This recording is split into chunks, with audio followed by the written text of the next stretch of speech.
Bonjour, j'espère que vous avez apprécié les lectures sur la propriété intellectuelle et les droits d'auteur et que le petit quiz sur les fausses idées courantes vous a aidé à mieux comprendre certaines de ces questions sensibles. Comme nous l'avons déjà vu, les licences Creative Commons ont été développées dans le but spécifique de permettre la distribution libre le plus largement possible d'une œuvre habituellement protégée par les droits d'auteur.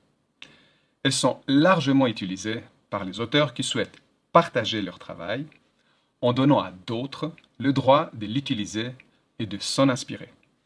Cela ne signifie pas que vous pouvez utiliser le matériel publié sous une licence Creative Commons de n'importe quelle manière. Leur auteur a peut-être choisi des conditions d'utilisation spécifiques que vous devez respecter. Cela dit, étant donné qu'une quantité de plus en plus importante de matériel pédagogique est publiée sous Creative Commons, nous vous invitons à vous y intéresser de plus près. 4 composantes ou permissions sont prises en considération et sont combinées pour définir les licences. Tout d'abord, l'attribution de la paternité. Une attribution appropriée doit être donnée au créateur original de l'œuvre chaque fois qu'une partie de son œuvre est réutilisée ou adaptée. Cela inclut un lien vers l'œuvre originale, des informations sur l'auteur et des informations sur la licence de l'œuvre originale. Ensuite, les conditions de redistribution. Selon la condition partage à l'identique, les itérations ou copies de l'œuvre originale doivent être mises à disposition selon les mêmes conditions de licence. L'autorisation d'utiliser le matériel sous licence à des fins commerciales. Si la condition non commerciale est indiquée, l'œuvre ne peut être vendue à profit ou utilisée à des fins commerciales telles que la publicité à but lucratif. Toutefois, des copies de l'œuvre peuvent être achetées en version imprimée ou données ou vendues au prix coûtant. Et enfin, le droit de créer des produits dérivés. La condition pas de dérivés ne permet pas de modifier ou de remixer l'œuvre. Seules des copies identiques de l'œuvre peuvent être redistribuées sans autorisation supplémentaire du créateur.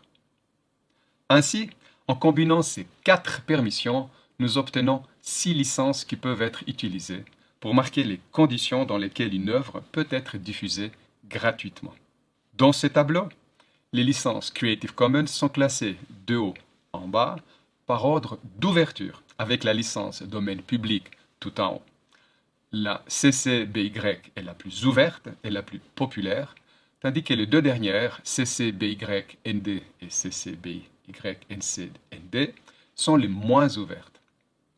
Il est important de noter que la restriction pas de dérivés ne permet pas de réviser ou de remixer, éliminant ainsi de l'espace des ressources éducatives libres les œuvres publiées avec le signe égal. Vous trouverez de nombreuses informations sur ces licences sur le site de l'organisation Creative Commons.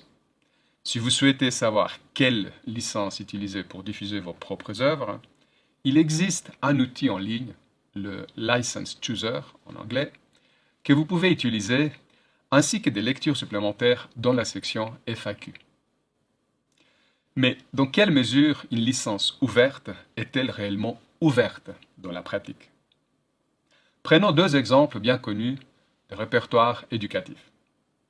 Wikipédia, l'encyclopédie libre en ligne, l'une des plus importantes collections de contenus ouverts, est l'un des sites les plus visités sur Internet. Elle exige que toutes les œuvres dérivées adoptent une licence spécifique, attribution à l'auteur et partage à l'identique. MIT OpenCourseWare, une autre importante collection de contenus libres, offrant des notes de cours, des examens et des vidéos gratuits, exige que toutes les œuvres dérivées adoptent une autre licence spécifique, attribution, utilisation non commerciale et partage à l'identique. La condition partage à l'identique peut parfois rendre difficile l'adaptation ou le remixage de matériel provenant des différentes sources et sa redistribution sous la même licence.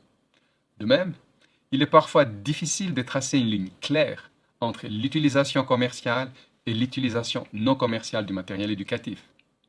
en particulier lorsqu'il faut faire la distinction entre la distribution à but lucratif et celle à but non lucratif.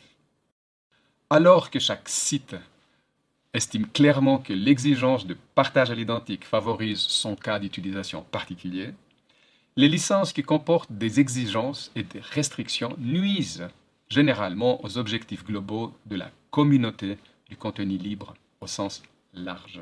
Maintenant que nous avons vu les spécificités des licences Creative Commons, prenez le temps de faire le travail suivant. Lisez la documentation fournie et les références qu'elles contiennent, puis assignez une licence Creative Commons à deux de vos propres créations numériques.